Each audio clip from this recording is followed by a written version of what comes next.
সেই ৫৬,০০০ বর্গমাইলের বিশাল একটি পাথর ১৮ কোটি মানুষের বুকের ওপর চাপা ছিল। এই পাথর সরিয়ে দিয়েছেন তিনি কে? আমরা আজকের এই মাহফিল থেকে দায়িত্বহীন কণ্ঠে বলতে চাই, যেই স্বৈরাচার হাসিনা এই বাংলার জমিন নিরপরাধ আলিমদেরকে ট্রাইব্যুনাল গঠন করে ফাঁসির কাস্টে ঝুলিয়েছে, আয়না ঘরের ভিতরে বন্দি করে দীর্ঘদিন তাদেরকে নির্যাতন করেছে, যারা বাংলাদেশে কোরআনকে নিষিদ্ধ করার পায়তারা করেছে। আমার মুসলমান ভাইয়ের আজকের এই মাহফিল থেকে বলতে চাই, ওই স্বৈরাচার হাসিনাকে ভারত থেকে বাংলাদেশে নিয়ে এসে বাইতুল মুকাররমের সামনে ফাঁসির কাস্টে ঝুলাতে হবে। আওয়াজ দিয়ে কোন ঠিক কিনা? যদি এর জন্য তাকবীর পড়ে দেন, যদি এর জন্য মুসলমানদেরকে আবার আন্দোলন করে তোলার প্রয়োজন হয়, রাজি আছেন কারা কারা? তো হাত তোলার লাগে দেখা যায়।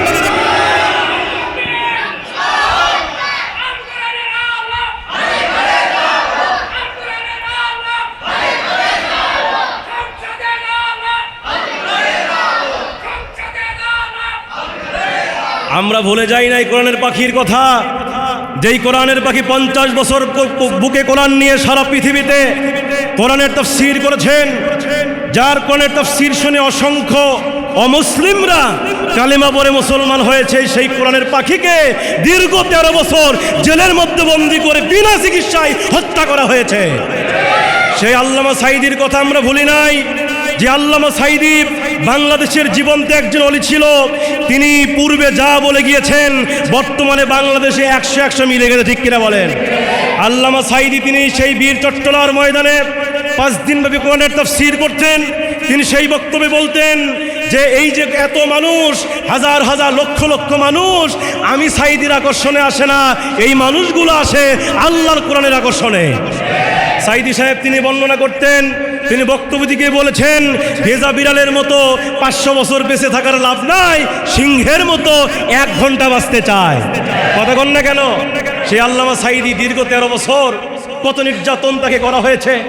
আজকে দুঃখের সঙ্গে আফসোসের সঙ্গে বলতে হচ্ছে, 2024 সালে দেশ স্বাধীন হলো, আজকে বাংলাদেশের কত আলেমরা জেল থেকে মুক্তি পেল, তারা আবার ঘরে ফিরে আসতেছে, জুমার মেম্বারে খুতবা দিচ্ছে, কোরআনের ময়দানে তাফসীর করছে।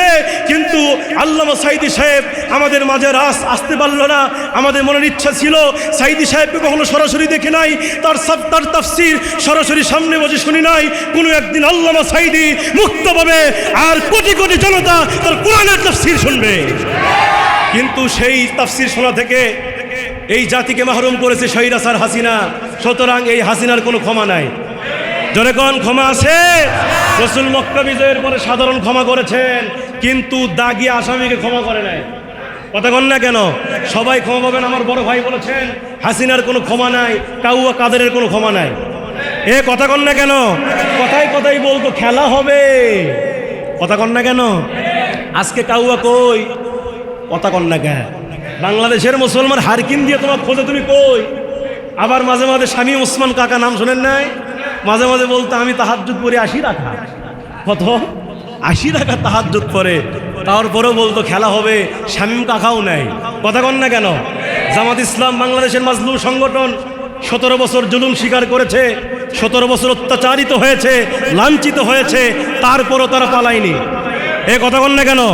তারা আল্লাহর কাজ করেছে, দিনের কাজ করে গিয়েছে। আর আজকে স্বৈরাচার হাসিনা তার শত শত হাজার হাজার কর্মীকে ধোঁকা দিয়ে সে বিদেশে পালাতে বাধ্য হয়েছে। কথা কন না কেন? এই জন্য মুসলমান ভাইয়েরা আমাদেরকে মনে মনে বিশ্বাস করতে হবে, বিজয় যিনি দিয়েছেন তিনি কে? বদর যুদ্ধের দিকে তাকান, মুসলমানদের সৈন্য মাত্র 313 জন, পক্ষান্তরে কাফেরের সংখ্যা 1000। নবীজির সাহাবীরা যুদ্ধের জন্য প্রস্তুতি নিলেন। নবীজির কাছে ছোট্ট 2টা বাচ্চা গেলেন, মুআজ আর মুআজ, ছোট্ট 2টা বালক নবীজির কাছে গিয়ে বলছে, ইয়া রাসূলুল্লাহ, আমরা শুনতে পেলাম বদর যুদ্ধের ডাক এসেছে, নবী মুসলমানদের সৈন্য কম, যদি আপনি অনুমতি দেন আমরা 2 ভাই বদর যুদ্ধে যেতে চাই। সুবহানাল্লাহ বলবেন না? নবীজি আমার বলছে, মুআজ আর মুআজ, তোমরা ছোট্ট বালক, তোমাদের গায়ে শক্তি নাই, যুদ্ধ করতে গেলে শক্তি লাগবে, যুদ্ধ করতে গেলে অস্ত্র ধরতে হবে, যুদ্ধ করতে গেলে শরীরে বাহুর শক্তি দরকার, কিন্তু তোমরা ছোট মানুষ, তোমরা যুদ্ধ করতে পারবে না, চলে যাও। এই কথা যখন আমার নবীজি বলছিলেন, বড় ভাই ডাকতে বলছে, রাসূল আমি বয়সে বড়, আমার শক্তি বেশি, নবী আপনি আমারই অনুমতি দেন। ছোট ভাই ডাকতে বলছে, রাসূল ও বয়সে বড় হলে কি হবে, ওর চাইতে কিন্তু আমার শক্তি কম নাই। আল্লাহু আকবার বলেন। আমার মুসলমান ভাইয়েরা গভীর মনোযোগ। ছোট্ট দুইটা বাচ্চা যখন বদর যুদ্ধে যাওয়ার জন্য রাসূলের কাছে এমনভাবে পারমিশন চাইলেন, আমার নবীজি বলছে মুআজ আর মুআজ রে, তোমরা যুদ্ধ করতে পারবা না, যুদ্ধ করতে গেলে শক্তির দরকার, তোমাদের গায়ে শক্তি নাই। বড় ভাই ডাকতে বলছে রাসূলুল্লাহ আপনি আমারে পারমিশন দিয়ে দেন, আমি যুদ্ধে যাব। ছোট ভাই বলতেছে আমি যুদ্ধে যাব। এই দৃশ্য দেখার পরে আমার নবীজি দুই ভাইকে বলছে তোমরা এই মুহূর্তে কুস্তি লাগো, দুই ভাই তোমরা মারামারি লাগো, দুই ভাই তোমরা লড়াই করো। যে লড়াই জিতে যাবে, যুদ্ধে জিতে যাবে, কুস্তিতে জিতে যাবে, তার যুদ্ধের জন্য পারমিশন দিয়ে দেওয়া। এই কথা যখন আমার নবীজি বললেন, মুহূর্তের ভিতরে দুই ভাইরে জাপটে ধরলেন, মারামারি শুরু করে দিলেন, লড়াই শুরু করে দিলেন।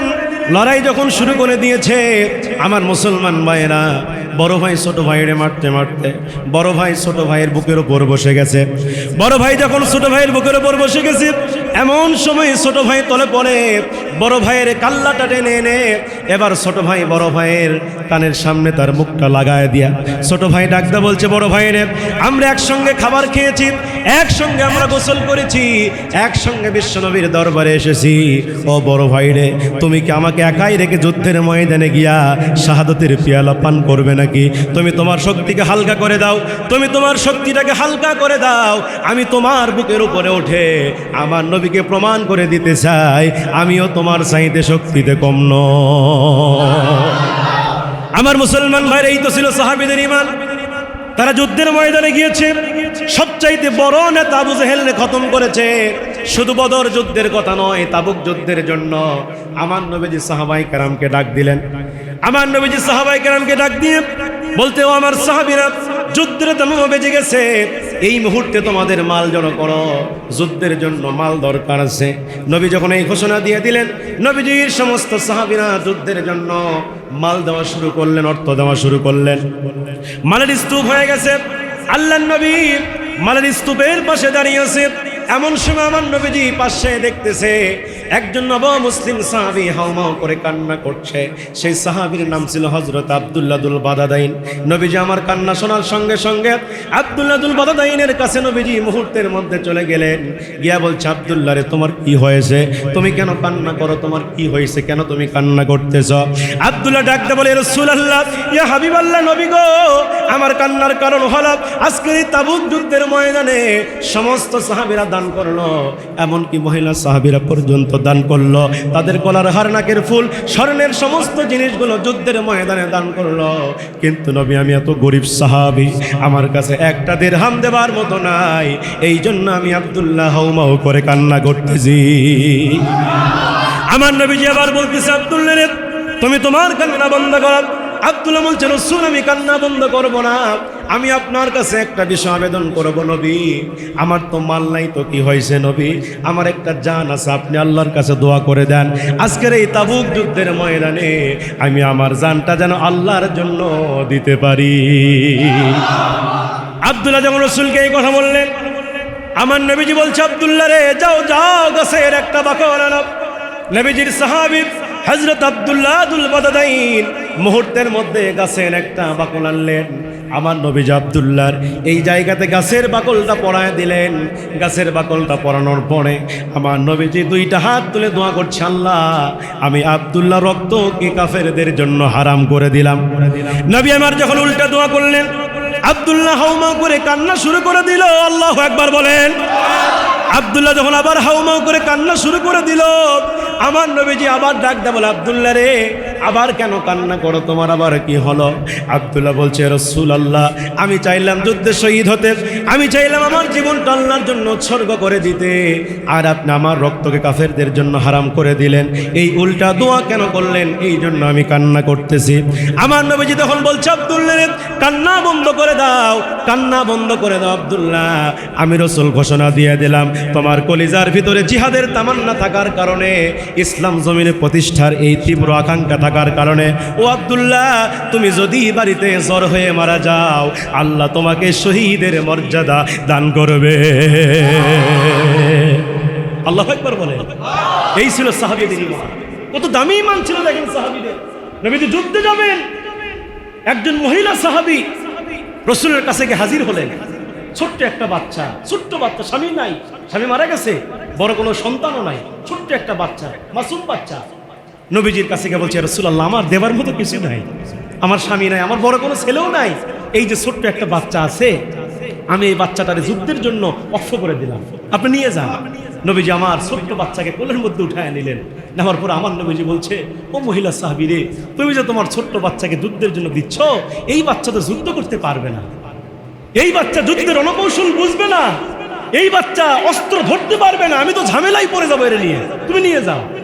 এই কথা যখন আমার নবীজি বলছিলেন, মহিলা সাহাবী চোখের পানি ফেলে দিয়ে থরথর করে কান্না করছে আর বলছে, রাসূলুল্লাহ, ইয়া হাবিবাল্লাহ নবী গো, আপনাকে যখন কাফেররা ডান দিক থেকে তীর মারবে, আপনাকে যখন কাফেররা বাম দিক থেকে তীর মারবে, আপনাকে যখন কাফেররা সামনে দিক থেকে তীর মারবে, আমার এই ছোট্ট কলিজার টুকরাকে আপনি তীরের আগে ঢাল হিসাবে ধরবেন, আমার সন্তান রক্তাক্ত হয়ে দুনিয়া থেকে বিদায় নিয়ে চলে যাবে, আপনি নবীজি বেঁচে থাকবেন, এটাই হলো আমার ভালোবাসা।